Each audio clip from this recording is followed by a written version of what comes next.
और दूसरी जानिब खैबर पख्तूनख्वा से इस्तीफों का आगाज। सवात से अजीजुल्लाह गिरान ने इस्तीफा वज़ीर आला को इरसाल कर दिया। अजीजुल्लाह ने इस्तीफे में कहा कि इमरान खान के हुक्म के मुताबिक मुस्ताफ़ी होने का ऐलान करता हूँ। इमरान खान के हुक्म की तकमील के लिए तहरीरी इस्तीफ़ा दे रहा हूँ। खैबर पख्तूनख्वा से इस्तीफ़ों का आगाज़। सवात से अजीजुल्लाह ने इस्तीफ़ा वज़ीर आला को इरसाल कर दिया। अजीजुल्लाह ने इस्तीफ़े में कहा है कि इमरान खान के हुक्म के मुताबिक मुस्ताफ़ी होने का ऐलान करता हूँ।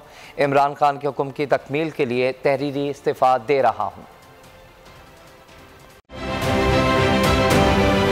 आप ये समझें, ये जो हक है ना, हक पे खड़े रहना और हक को बोलना, ये दूर से लगता है तन्हा हो गए लोग। आप खान साहब को देखें, तन्हा दिखाई देने, सारी जमातें मिलकर उनके खिलाफ हैं, लेकिन आज भी पाकिस्तान की आवाम उस हक की आवाज़ के पीछे जो है 80% से ज़्यादा आवाम उनके साथ है। सेम एग्जैक्टली इसी तरीके से बोल की कहानी है भाई। बिल्कुल अलग आपको तन्हा दिखाई देगा, हर जगह आपको खड़ा हुआ नजर आएगा, हटेगा नहीं किसी चीज़ से। और उसके साथ भी 80% आवाम अगर आज आप देखें तो उसे बोल दिख रही है।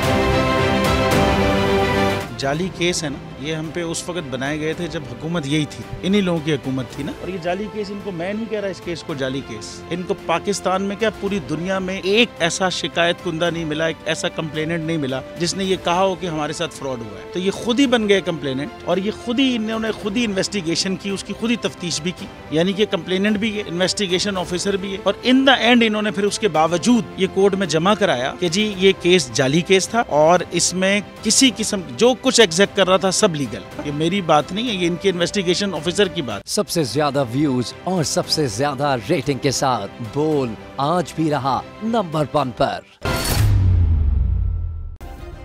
सब्सक्राइब करें और बेल दबाएं ताकि कोई खबर रह न जाए।